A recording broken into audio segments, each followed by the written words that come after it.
How's it going, guys? Alright, I finally have my camera back, so I'm able to actually keep up with the videos that I'm able to produce. I was recording on my computer, but that wasn't really doing it, so without further ado, I really want to get into the Dragon Ball Super Episode 2 English dub review.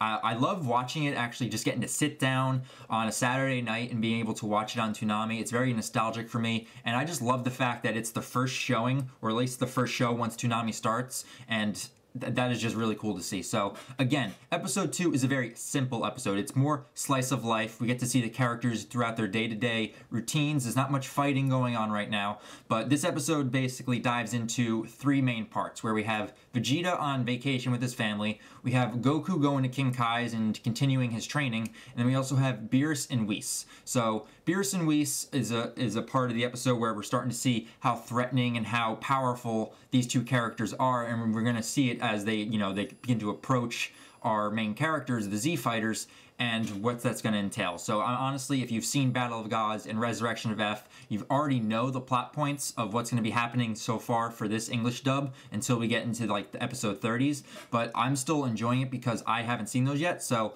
I just want to dive right into this episode. So this is it's very interesting, this episode, because it starts out with Vegeta going on vacation with Bulma and Trunks. And I just gotta say, the voice acting is superb as always. They're doing a great job doing the English dub so far with this. And it's very nice to hear Chris Sabat doing the voice of Vegeta, because just like how Sean Schemmel is my Goku whenever I watch Dragon Ball Z, he is my Vegeta. So being able to hear him in this episode is just really fun, and it made me laugh too, just because of the situations they're putting Vegeta in now, because with his character development that we got near the end of the Buu saga and then coming into Super, he's more of a family man now. He's not really that, all-powerful, all-prideful Saiyan. He still has that pride, but he also has that softer side that's starting to come out, and he's starting to, be with his friends and family, and he's starting to get a little bit softer and a little bit more human, if you will, even though he's a Saiyan. So again, this episode just basically delves on the fact that he's starting to actually want to spend time with his family. Even though he doesn't show it, you can definitely tell that he wants to spend time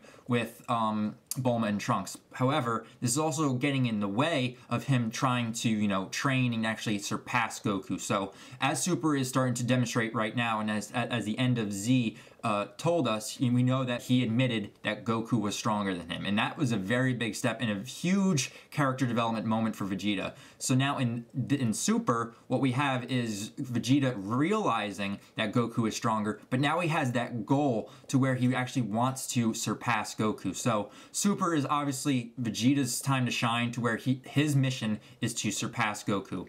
But besides his training, I love the moments of the resort. I loved the relationship that Bulma and Vegeta have just within this episode. I mean, you don't really delve on it too much in Z, but being able to see, I'm starting to actually understand how Vegeta and Bulma can actually function in a relationship and how they are with Trunks. It was just actually really funny and nice moments to see throughout this episode, so I really enjoyed that. And being able to see Saiyans in their moment of just eating is just hilarious. And I love watching Trunks and Trunks and Vegeta like going at the food, constantly having to bring in more, and of course Bulma being one of the richest people on Earth in Dragon Ball Super. It's very interesting that every time that they finish a meal, she's just like, bring on the other one. So I love that moment.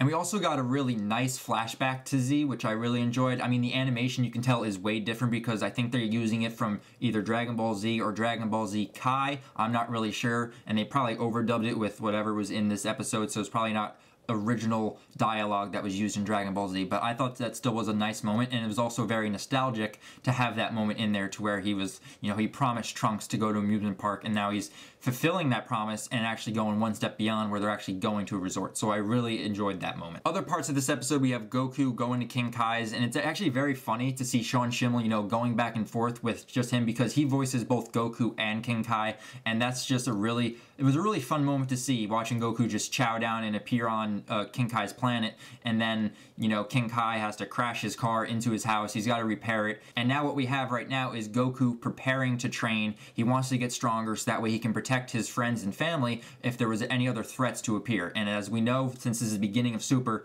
threats are going to show up. This is Dragon Ball, Dragon Ball Z, and Dragon Ball Super. Threats are always going to come and threaten the people around Goku, and it's his mission to protect the people he loves, and there's no doubt in my mind that he's going to be doing that. And then the last part of this episode, we got more Beerus and Whis. So we get the revelation of the Super Saiyan God, like it was mentioned in the movie Battle of Gods. So Beerus is on this mission to find this legendary Super Saiyan God, and like, this is someone that could actually give Beerus a challenge, and he's actually excited about this, but he's eager to find out who this is, and Whis is on a mission to help him with that. And of course, you know, as they're doing that, they're scavenging the universe for all these delicacies and foods to eat, because Beerus has just woken up, so he's hungry and he needs to eat. I also thought it was a really funny moment too, watching Whis and that one alien talking in that native language. It seemed very simple, but I loved there was a tweet out, I think either by Chris Sabat or someone else, saying that they put a lot of effort into just basically saying the ho ho ho ho ho ho ho ho. And I thought that was hilarious, and just watching him, just like, is this really happening right now? Is this, I don't know what they're saying right now, but it's kind of funny. So I really enjoyed that. But like I said, guys, overall, very simple episode. I really enjoyed it. I'm really looking forward to see, once the action kicks in, I'm really looking forward to see how the English dub handles that, and to see what animation quality that they'll be using, whether it's going to be like the original broadcast animation that they used, or if it's the, you know, the polished DVD/Blu-ray releases that came out, you know, since we're a little bit behind of the subbed version. But overall, I really enjoyed this episode, so I want to know from you guys, did you enjoy episode 2 of Dragon Ball Super? Did you watch it on Toonami? And let me know if you guys are overall fans of Dragon Ball, Dragon Ball Z, and Dragon Ball Super, because I'm going to be covering all of Dragon Ball Super's English dub, and then once the Universe Survival arc starts for the subs, I'm also going to be covering that as well. So if you want to stay up to date with that, just subscribe to my channel, and we can just talk back and forth and geek out over anything Dragon Ball. So I'm really excited. I hope you guys are too, and until my next Dragon Ball Super video, I'll talk with you guys later. Alright guys, see you later.